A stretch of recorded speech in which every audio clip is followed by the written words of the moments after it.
Hello everyone. In this video, we will talk about significant figures and how to identify them. Let's begin.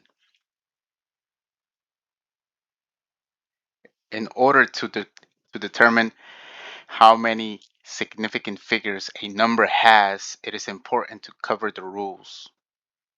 The first rule states all non-zero digits are always significant. The second rule says zeros in between non-zero digits are significant. The third rule says leading zeros are never significant. And the fourth rule says trailing zeros are never significant except when a decimal is present. Let's start by defining what leading zeros are. Leading zeros are zeros that are in front of the first non-zero digit. In this case, the number 3 is the first non-zero digit. Therefore, all the zeros in front of that or to the left of the 3 are considered leading zeros. Now, trailing zeros are zeros that are to the right of the last non-zero digit. In this case, also the number 3, but this time the zeros are to the right. These are considered trailing zeros, and these are considered leading zeros. Note that when it comes to leading zeros, it is the zeros that are in front of the first non-zero digit. So we could have 5, 6, 7. It's whatever is in front of the first non-zero digit. Likewise, for the trailing zeros, it's the zeros that are behind the last non-zero digit. So we could have 5, 4, 0, 3, but this is the last non-zero digit, and everything to the right of that is considered trailing zeros. Now that we have that out of the way, let's look at example number 1. We have the number 24.326. The first rule states all non-zero digits are always significant, meaning numbers 1 through 9 are always significant, no matter where they are placed in a number, it is considered significant. Therefore, the number 2 is significant, the number 4 is significant, 3, 2, and 6. So all we have to do now is count them. We have 1, 2, 3, 4, 5. So this has 5 significant figures. Example number 2, we have the number 20,304. We know that by the first rule that the number 2 is significant.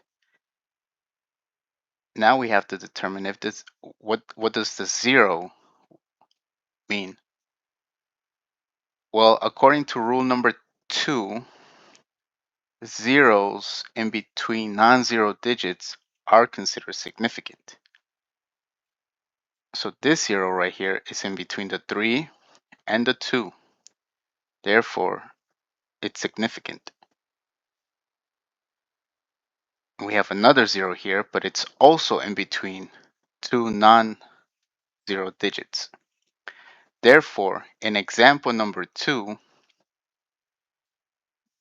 we now know that they are both significant, and we know that the 2, the 3, and the 4 are already significant, so we just count each, and we can determine that there are 5 significant figures. In example number 3, we have 0.0003. We know that these are leading zeros, and our non-zero digit is the 3, which we know that that's significant. And according to rule number 3, leading zeros are never significant, regardless of whether it has a decimal or not. So in example 3, leading zeros we ignore, and we just count the 3, which is 1 sig fig.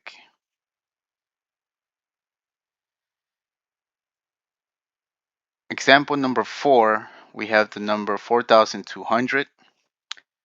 We know that the 4 is significant, the 2 is significant. We have 2 trailing zeros, and rule number 4 says trailing zeros are never significant except when a decimal is present.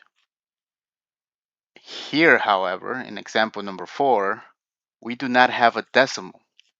Therefore, the 2 trailing zeros are not significant. So we just consider the 4 and the 2, and that gives us 2 sig figs. Example number 5, we have the same number in terms of value as number 4, but here they included a decimal. So we know that 4 is significant, 2 is significant. These are the trailing zeros, and we have a decimal here. And rule number 4 says trailing zeros are never significant except when a decimal is present. Here we have a decimal present, which means that all these trailing zeros are now considered significant. So all we have to do now is count. So we have the 4, the 2, and the 4 zeros, which gives us 6 significant figures. Now, examples 1 through 5 covered each of the rules for identifying significant figures. I've included a bonus example because you will come across this in your homeworks, in your quizzes, or in your exams. Whenever you see a number in scientific notation, there's a trick. The trick is to ignore everything after the multiplication sign. The 10 to the whatever power is relevant for determining the amount of sig figs that a number has. Do not be thrown off by the 6 or whatever power they give. Ignore everything after the multiplication sign and just solely focus on the numbers in front of the multiplication sign. And the rules are the same. Non-zero digits are significant. In this case, we have the number 2 and the 9. So that gives us 2 significant figures. Now you guys know how to determine if how many significant figures a number has. I will also be making a follow-up video with more practice problems. This will help you reinforce everything we learned today.